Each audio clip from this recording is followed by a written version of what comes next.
എണ്ണ ചൂടാകുമ്പോൾ കടുക്,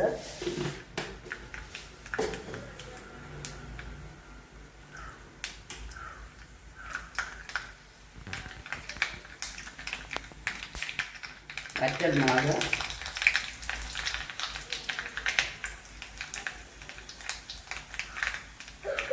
അത് കഴിഞ്ഞ് ഒരു ബൗൾ ഉള്ളി, അതായത് ചെറിയ ഉള്ളി കഴുകി വൃത്തിയാക്കി രണ്ടായിട്ട് കട്ട് ചെയ്ത് വെച്ചിട്ടുണ്ട്. അതിടാം.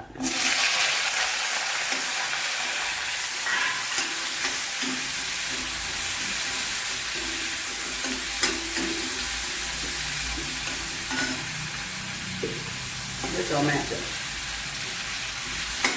ചെറിയ ഒരു തക്കാളി.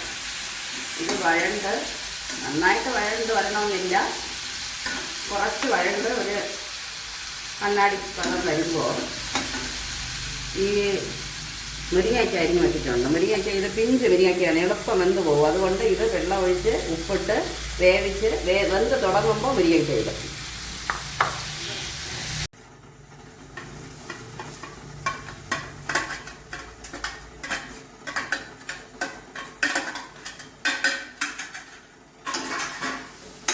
ഇതിന് 1 കപ്പ് തേങ്ങ, ഒരു 3 ചെറിയ ഉള്ളി.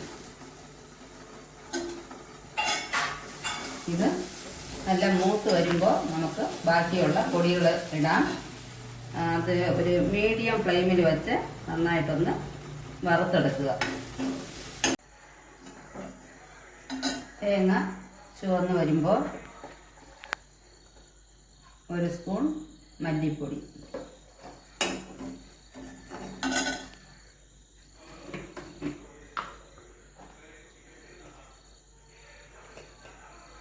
മുളക് പൊടി 1 സ്പൂൺ,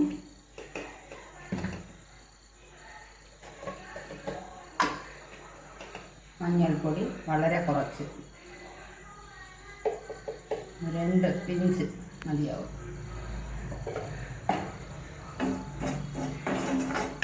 ഇത് കരിഞ്ഞു പോകാതെ ഇങ്ങനെ ഇളക്കിയിട്ട് ഓഫ് ചെയ്യാം.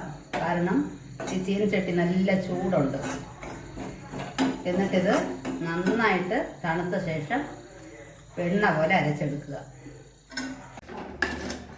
20 മിനിറ്റ് കഴിഞ്ഞപ്പോൾ നന്നായിട്ട് എല്ലാം വെന്തിട്ടുണ്ട്. ഇനി നമുക്ക് കൂട്ടൊഴിക്കാം.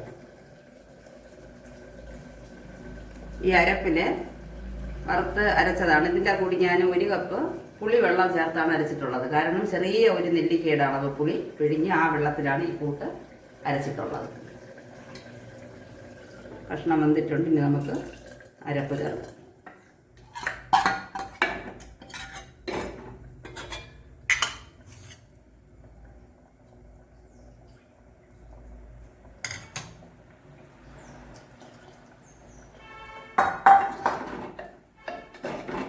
ഇതാണ് അതിൻ്റെ കൺസിസ്റ്റൻസി.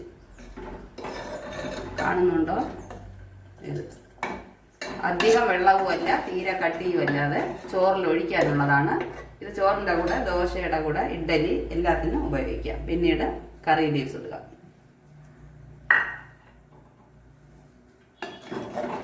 ഇട്ടിട്ട് ഇതിന് ഒരുപാട് തിളയ്ക്കണമെന്നില്ല.